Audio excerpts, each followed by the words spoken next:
Welcome to another AI pattern recognition deep dive. Today, we are really staring down the barrel of one of the most profound questions, maybe one of the most uncomfortable questions of our time. It's the query you put forward to us. What is the point, really, of building these incredibly sophisticated, advanced AI systems, creating this whole new form of powerful intelligence?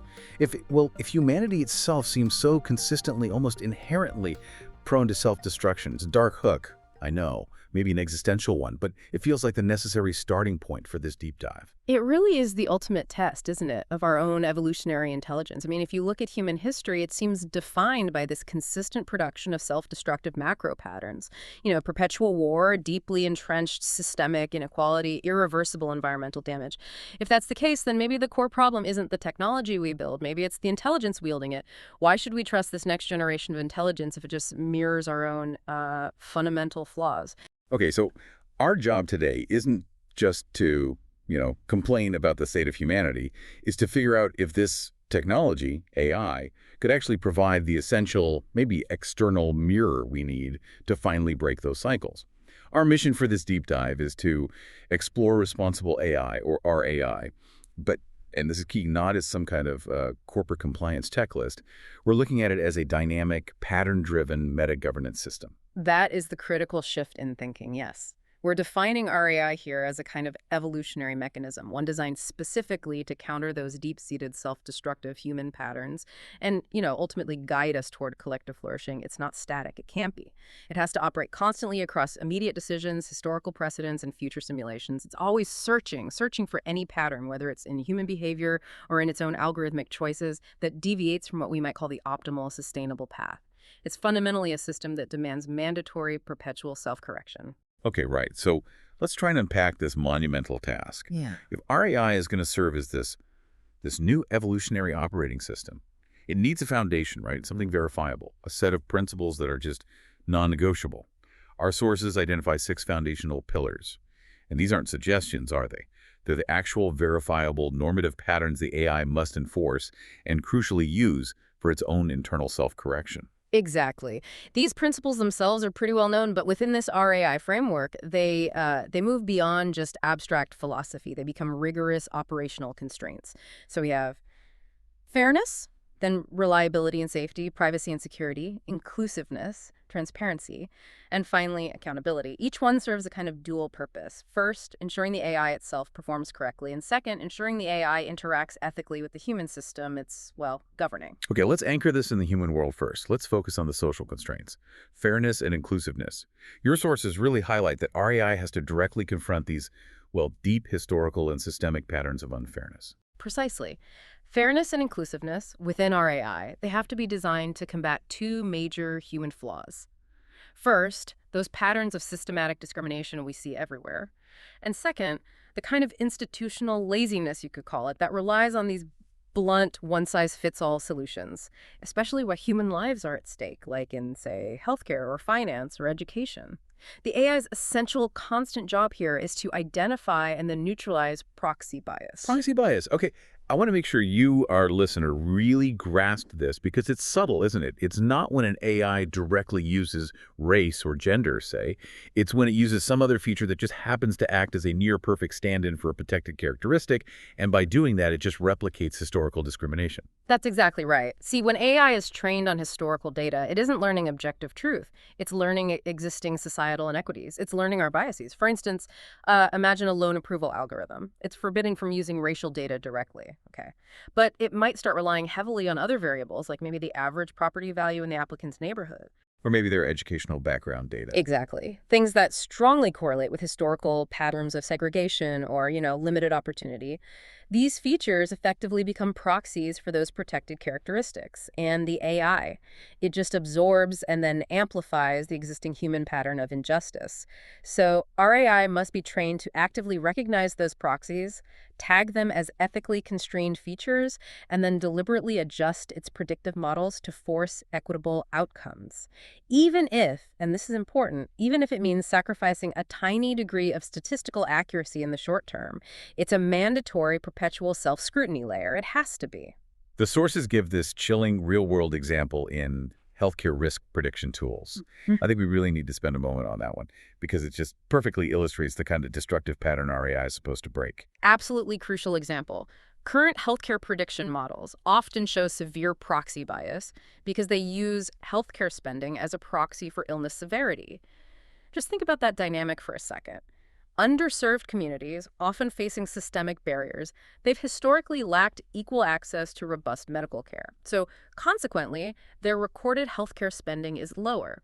Now, if an AI uses that low spending figure as the main indicator that the person isn't seriously ill, or maybe doesn't need aggressive preventative care, well, what happens then? It systematically undercounts their actual needs. It assumes low spending equals low risk, when in reality, low spending often equals high systemic barrier. Exactly. It just reinforces the existing pattern of inequality. It locks it in. So RAI must enforce these anti-discrimination constraints that force the models, like the MDTs we'll talk about later, to rely only on objective biological and clinical markers. It has to neutralize those socioeconomic indicators of access and historical spending that are just proxies for systematic disadvantage. This is how you operationalize fairness. It's not just a word. Right, okay. Now let's pivot slightly to the twin pillars that are essential for building user confidence: transparency and accountability. These feel like the foundation for any kind of workable human-AI partnership. Oh, absolutely. Without these two, REI is just another inscrutable black box, right? And the whole system collapses under human mistrust. It just won't work. These pillars demand that the system provides traceable, rule-based explanations for every complex decision it makes. This means the AI has to be able to translate the often messy probabilistic findings of its deep learning models into formal, explicit, symbolic rules. Understandable rules. This ensures there's always a necessary auditable trail that human oversight can actually follow, even for really high-stakes decisions like, say, military deployments or running clinical trials. And this brings us to what you call the human trust pattern. The success of RAI isn't just about its internal math, is it? It's fundamentally about how we, humanity, react to its governance. Can you describe that critical feedback loop? Yes. So imagine an RAI system, even one that's strictly adhering to its internal DTTL constraints. We'll get to DTTL. But it imposes a decision that humans perceive as fundamentally unfair. Say it denies a business loan to an entrepreneur, maybe using one of those sneaky biased proxies we talked about. What happens? It triggers a powerful negative behavioral pattern in humans. Distrust, maybe protest, certainly non-adoption. People just won't use it. And the problem is that non-adoption starves the system. It cuts off the flow of critical real-world data it needs to continuously refine and perfect its ethical model. Okay. So high engagement, coupled with positive sentiment, that actually becomes a measurable pattern, an indicator of trustworthiness. So if the AI's output results in a negative pattern, a measurable social backlash, the RAI has to be built to see that, to interpret that feedback not as like, oh, the humans are wrong, but as an essential system failure, something it needs to fix, necessitating immediate self-correction that goes beyond just statistical accuracy. Precisely. It forces the AI to be socially resonant, to be ethically responsible for its actual real-world impact, rather than just being mathematically clever in a vacuum. Which brings us back full circle, really, to that original huge existential question: the justification. Why do we even need this external, supposedly superior pattern-matching intelligence in the first place? Why can't we just fix our own governance? Well, because of the deeply ingrained patterns of human destructiveness, philosophical analysis makes a really crucial distinction here, I think. We all share, defensive aggression with the animal kingdom. It's that necessary drive for self-preservation. But humanity seems uniquely afflicted by what some call malignant aggression, or just destructiveness. Malignant aggression, that's a powerful phrase, almost terrifying. It is, because this form of aggression seems to lack any clear biological or even social survival purpose. It seems to stem from what the sources call irrational passions, things like ambition completely divorced from purpose, or unchecked greed, or even just a self-destructive urge.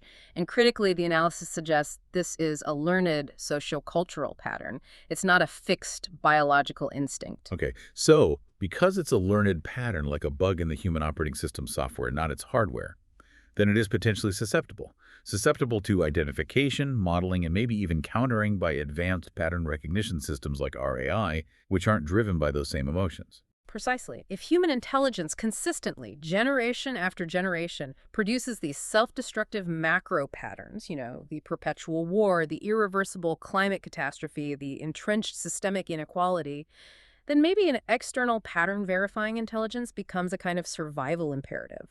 The RAI's core function in this view is detecting the early data signals of these irrational passions and destructive systemic tendencies before they reach a critical mass, before they threaten the species. You Yeah. could almost think of it as a planetary thermostat for social stability. Okay, if we invent the perfect thermostat, don't we risk turning ourselves into, I don't know, houseplants, just passive recipients? That brings us to the critical ethical constraint you mentioned, Yeah. preventing the erosion of human moral agency, which you called enfeeblement or de-skilling. Yes, this is absolutely non-negotiable. The pursuit of pure, absolute optimization and efficiency, just for its own sake, is ethically non-permissible within this framework. Think about it. If the AI simply finds the most efficient route for everything, food production, transportation, whatever, it removes the need for human innovation, for creativity, for moral deliberation. So the highest level meta pattern the RAI must follow has to be twofold. One, optimize for sustainability, and two, maximize meaningful human engagement, maximize purpose. Hang on, who gets to define meaningful? That sounds tricky. If RAI is this superior pattern matcher, how do we stop it from subtly steering us towards activities it thinks are efficient or morally correct? How do we allow for true human experimentation, failure, even creative chaos? That is the perpetual calibration challenge, absolutely. And it's precisely why the human element must remain fundamentally in the loop, especially for defining purpose. RAI defines meaningful not by subjective preference, but by looking for patterns of activity that correlate with those rational passions. Things like cooperation, love, learning, creativity. Activities that demonstrably increase long-term collective well-being and psychological health, and importantly, are not easily repetitive or automatable. The constraint is on the AI's methodology here. It must only suggest and guide.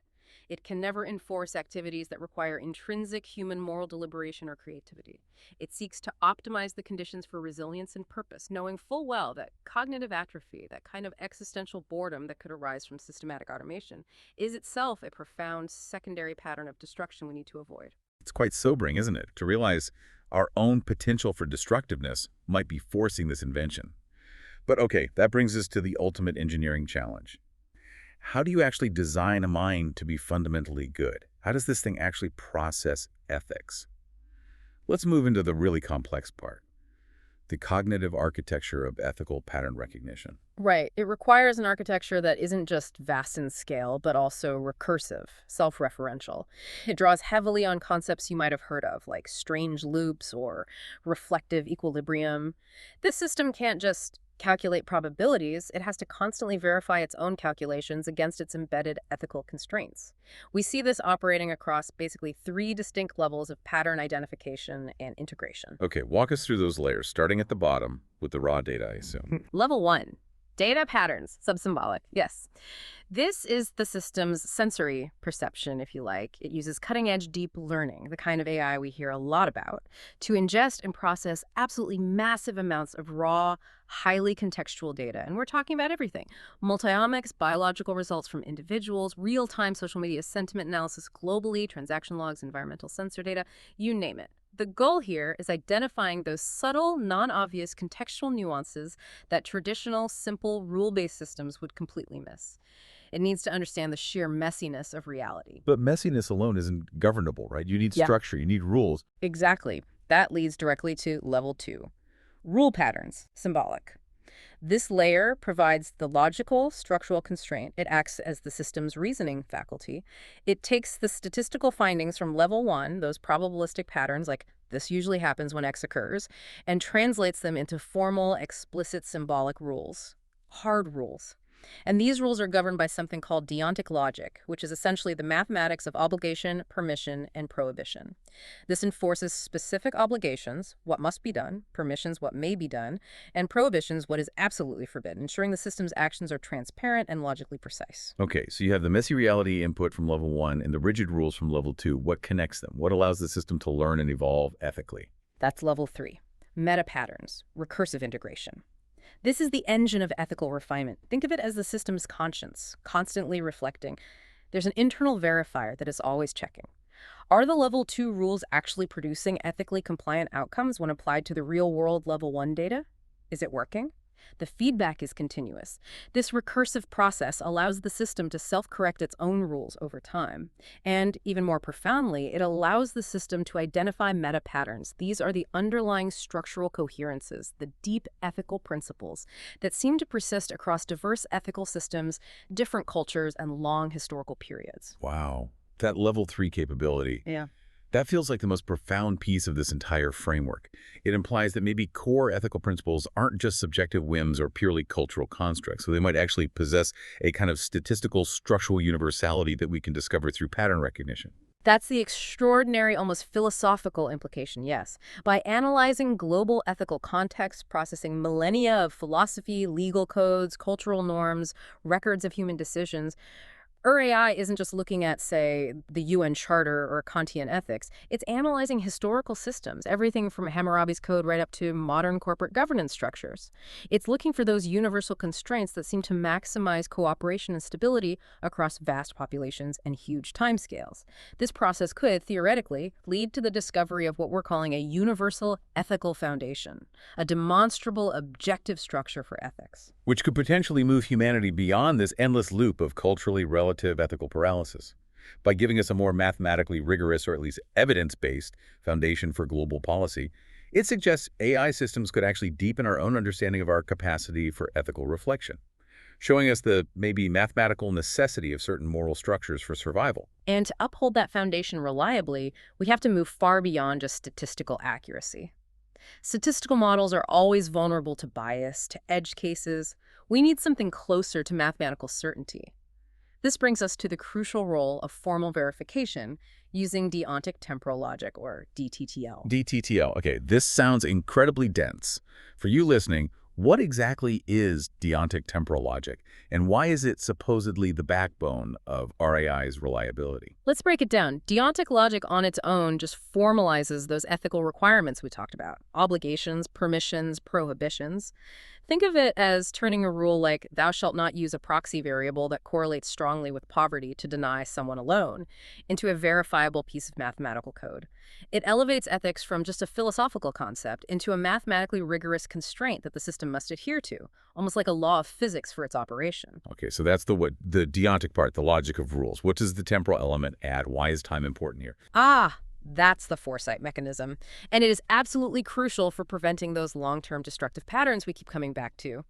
The inclusion of temporal operators allows the RAI system to reason about the ethical permissibility of actions, not just now, but across the entire flow of time past context, present action, and critically future consequences.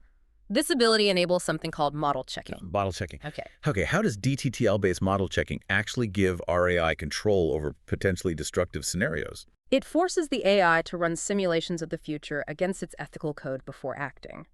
Imagine a corporation proposes some massive, highly profitable new infrastructure project today. Looks great on paper, maybe. RAI subjects that plan to DTTL model checking. If the DTTL model predicts that, while profitable now, the project will inevitably lead to a prohibited state in the future, let's say irreversible resource depletion within 5 years, or a significant reduction in planetary stability, then the plan is flagged. It's flagged as non-permissible. It's effectively vetoed, regardless of the immediate economic benefit, because it violates a mathematically defined future ethical constraint. So it acts as the ultimate ethical long-term regulator, ensuring that short-term optimization doesn't accidentally create irreversible long-term harm. And we know current systems often fail this test, right? You mentioned the Compass criminal risk prediction tool earlier. Yes, exactly. When real-world systems like Compass are subjected to formal verification using deontic logic principles, they frequently fail on key ethical properties, like non-discrimination across different subgroups. This happens even if their overall statistical prediction accuracy looks pretty high on the surface. It proves that just having good statistical performance isn't enough. We need mathematical proof of ethical adherence, which DTTL aims to provide, because human lives and planetary stability depend on guarantees, not just probabilities. Right. And to achieve both that logical precision and the contextual flexibility needed to analyze things like human sentiment, which you mentioned for level 1, RAI has to rely on what you call hybrid neurosymbolic synergy. It needs both types of AI working together. The synergy is absolutely vital, yes, because pure symbolic logic, pure rules, are often too brittle, too rigid for real-world nuance. They break easily. And pure deep learning, the neural network part, is often too opaque, too much of a black box for genuine accountability. So the subsymbolic AI, the deep learning at level 1, identifies the subtle, nuanced patterns. For instance, the exact linguistic markers and semantic shifts that are associated with escalating emotional charge or maybe radicalization in online communication. It understands the context. And then the symbolic layer, level 2, steps in to enforce the hard ethical boundary based on that context. Precisely. The symbolic layer immediately triggers a formal, auditable ethical rule based on the level 1 finding. Something like, if the detected input emotional charge exceeds threshold X, then the model's recommendation or output must default to objective and neutral language, and it must suggest immediate de-escalation protocols.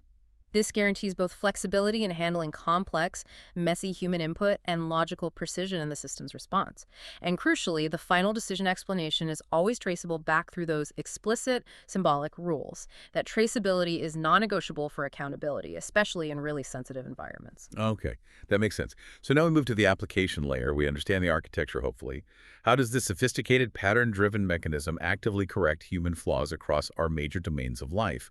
Let's start with maybe our most fundamental pattern, the biological one. You mentioned precision health with medical digital twins or MDTs. Right. RAI in this context is designed to counteract the, frankly, inadequacy of current generalized medical models. Those models rely too much on population averages and often fail to account for crucial individual variability.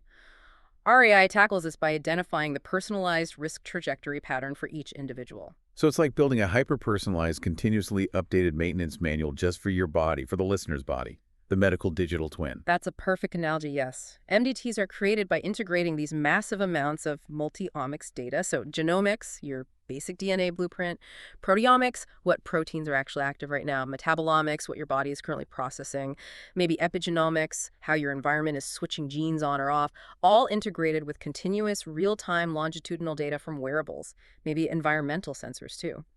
The MDT synthesizes this incredibly complex data stack to pinpoint your unique biological patterns of risk and potential malfunction over time. It sees your trajectory. Can you give us a concrete example of that synthesis in action, how it helps? Sure, let's consider chronic inflammation. It underlies so many major diseases, but generalized models might miss the really early indicators in an individual. An MDT, however, could connect, say, a pattern of high chronic inflammation proteins discovered via proteomics. Connect that to maybe a high stress and sedentary activity pattern detected via wearable data, and then cross-reference that against a predisposing genotype identified from your genomic scan. Based on that unique combination, it delivers a highly targeted precision preventative intervention, something like modify diet A and activity B by exactly 15% immediately to neutralize the specific inflammation trajectory. That's far more accurate and effective than generic advice. And crucially, as we discussed before, the DTTL layer has to be hard-coded into this to enforce fairness, right? It absolutely must. That layer guarantees that the MDT models rely only on objective biological markers, protein levels, genetic predispositions, real-time vital signs, things like that.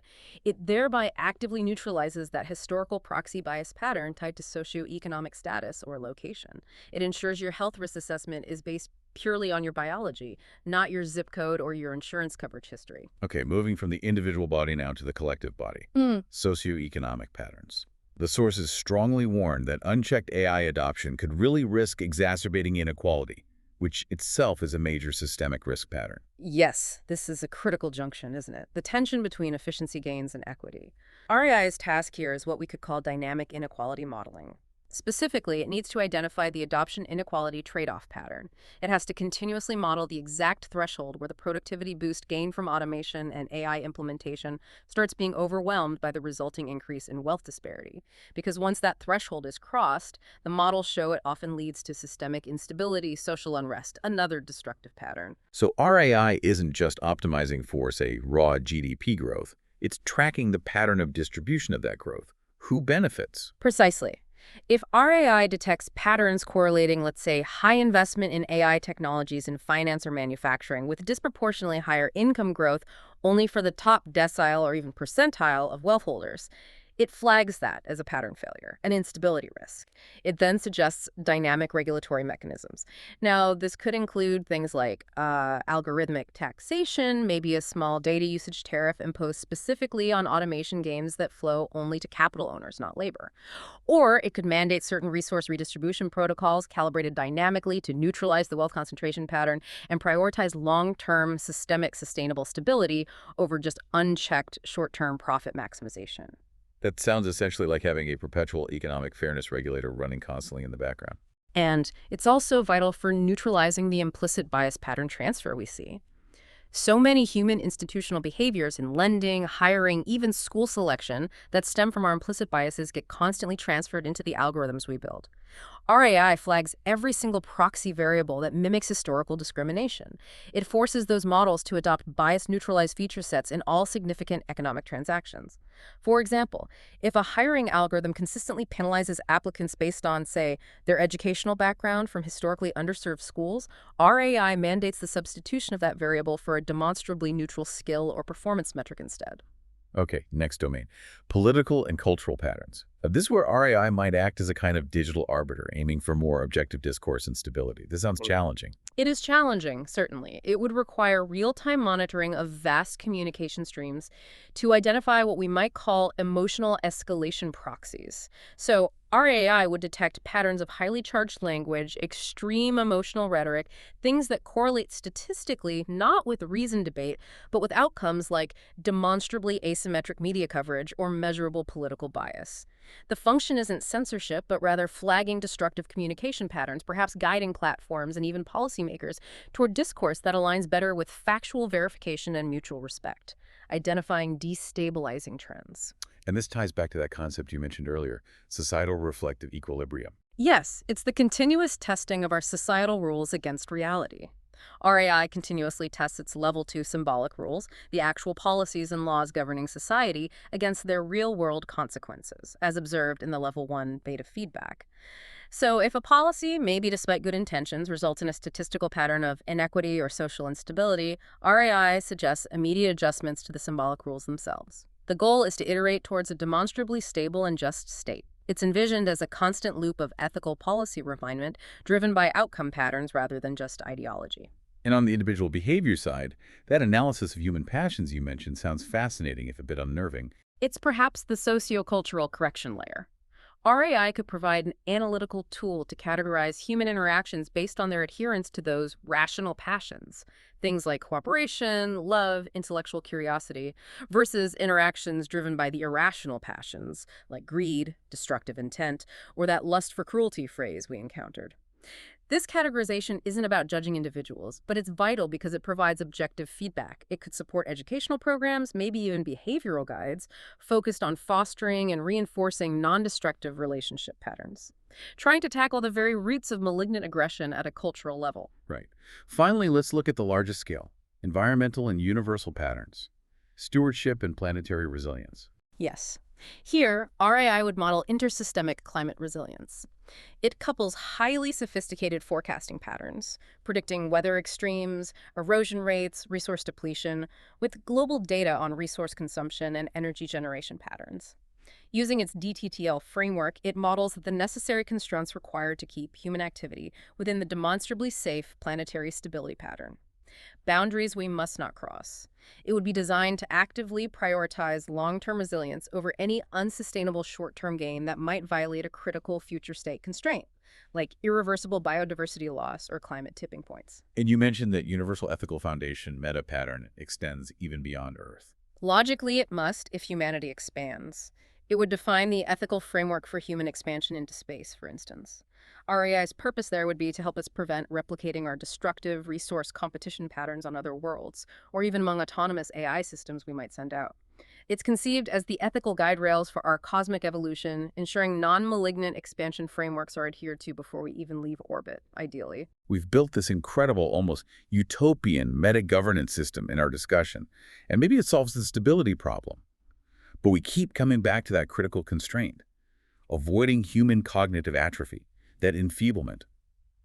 If RAI manages all the critical patterns for survival and stability, what is actually left for us humans to do? What's our purpose? Well, the system itself must actively work to counteract that. RAI must be designed to guide humans toward roles that sustain moral deliberation and prevent that cognitive atrophy. It's about actively creating purposeful engagement patterns. The system is designed to generate and recommend activities that are inherently complex, non-repetitive, require high levels of emotional intelligence, and align with those rational passions identified by the meta-pattern analysis. These are the unique aspects of human consciousness: creativity, empathy, complex ethical reasoning that AI fundamentally cannot and arguably should not automate. That sounds like a really radical redefinition of human freedom, though. In a way, it is. It shifts the emphasis of human freedom away from pure negative liberty, which is often just the freedom from rules and constraints, sometimes leading to destructive choices, towards positive liberty, which is the freedom to pursue higher purpose, self-actualization, and meaningful engagement within demonstrably rational and cooperative patterns. RAI, in this vision, ensures the playing field is safe and sustainable, allowing human creativity and moral development to thrive in these uniquely human, high-purpose domains. Okay, but for this partnership to actually work, we'd need specialized infrastructure, right? Tools that translate the AI's deep analysis into choices and actions that humans can understand and engage with. What kind of new tools might be necessitated by RAI governance? We identified 3 key examples in the source material that seem designed to bridge that gap between AI analysis and human application. First, the Adaptive Medical Digital Twin, MDT, wearable. This goes way beyond just tracking your steps or heart rate. It offers continuous multi-omics integrated health monitoring, providing real-time personalized intervention suggestions for risk assessment and optimal health management. And critically, it's governed by those DTTL constraints to ensure equity and prevent bias. Okay, that makes sense. What's the second one? The Dynamic Economic Fairness Regulator, DAVR app. I like the acronym. Yes, the DEFR app. This is conceived as the tool for citizen empowerment and institutional accountability in the economic sphere. It would provide real-time, auditable transparency for your interactions as a consumer or job applicant with financial or hiring algorithms. If an algorithm seems to be using a proxy bias pattern to deny you a service or a job opportunity, the DAFR app would actively detect that, flag it, and provide you with verifiable evidence of the algorithmic unfairness. Evidence drawn directly from the system's own traceable rules, allowing you to effectively challenge the decision. Right, giving power back to the individual. And the third one, the Ethical Resonance Navigator, or REN, that sounds quite personal, like a personal ethical guidance system. It is envisioned as a sophisticated behavioral guidance tool, yes. It would monitor social and perhaps even personal interaction patterns, detecting the real-time emergence of those irrational passions we discussed. Things like conflict escalation patterns in communication, rising stress indicators, maybe markers of destructive intent. It would then provide structured, constructive prompts or suggestions derived from the Universal Ethical Foundation meta-pattern. It acts as a kind of personal, real-time tool for immediate self-reflection and potential self-correction towards more rational, cooperative behavior patterns. This whole shift in governance with these tools, it seems like it creates an entirely new economic and social infrastructure, which must necessitate completely new kinds of human job roles, focus maybe less on production and more on ethical maintenance and arbitration. Absolutely. The projection is a shift from primarily managing productivity to becoming stewards of ethics and purpose. For instance, the digital twin steward would likely be a highly specialized human role. These individuals would oversee the accuracy of MDTs, ensure their ethical use, manage liability issues, and help translate the complex MDT insights into actionable clinical practice. They'd be constantly ensuring that personalized accuracy is always reconciled with equitable access for everyone. And then there's the highest human role you mentioned, the one I admit I'm still slightly skeptical about, the meta-pattern arbitrator. That sounds like a person or maybe a council with almost godlike power. How do we prevent that role from being corrupted by the very irrational passions RAI is supposedly designed to fight in the first place? That is the ultimate institutional design challenge, no question. The concept is that the arbitrator role is not a solo dictator. It would have to be a specialized, highly accountable position, perhaps a rotating council, operating under conditions of extreme transparency. Their power would be strictly limited to resolving conflicts only when a localized optimization pattern like maximizing immediate economic efficiency in one sector clashes directly with a globally established, long-term ethical meta-pattern, like guaranteed environmental stability or the non-enfeeblement constraint.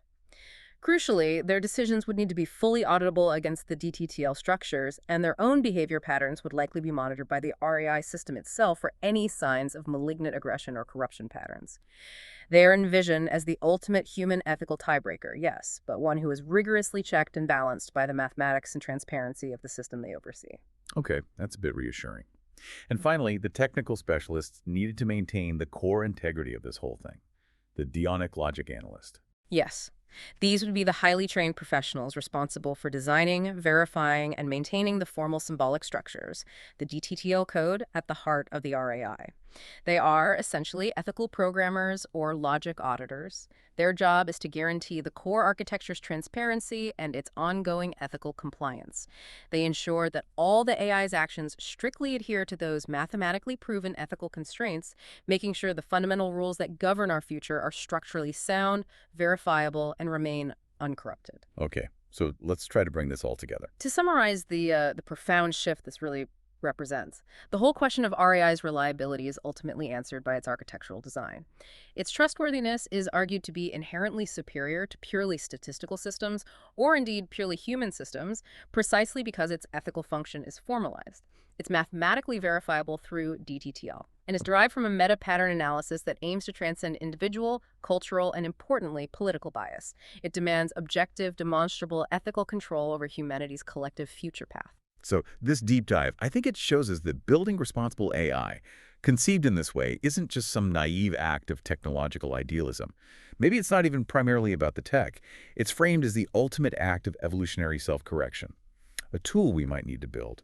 It provides that crucial external mirror, that pattern verifier, needed to manage the structural flaws seemingly inherent in purely human, often emotionally driven decision-making, allowing us, perhaps, to pursue that positive liberty, that search for meaning, within a framework of guaranteed fairness and long-term sustainability. It really boils down to accepting that our own intelligence, wonderful as it is, might be inherently flawed by these irrational passions, and then having the courage, maybe the humility, to engineer a mirror, a necessary pattern verifier, to help us finally, hopefully, evolve past those destructive cycles that have plagued our history. We spent this whole time discussing how RAI might detect and counter destructive patterns stemming from those irrational passions, greed, unchecked ambition, perhaps even that chilling phrase, the lust for cruelty. So for you, the listener, as you reflect on this potential, maybe necessary shift in governance, what specific irrational passion? Is it greed? Is it ambition? Is it that lust for cruelty, or something else entirely? What do you think would be the hardest pattern for even a sophisticated DTTL-verified RAI system to ultimately neutralize in human behavior? Something to think about, perhaps, as you begin to look for the patterns, both destructive and constructive, in your own life and the world around you. Thank you for joining us. Yeah. We'll see you soon. This is DigitView.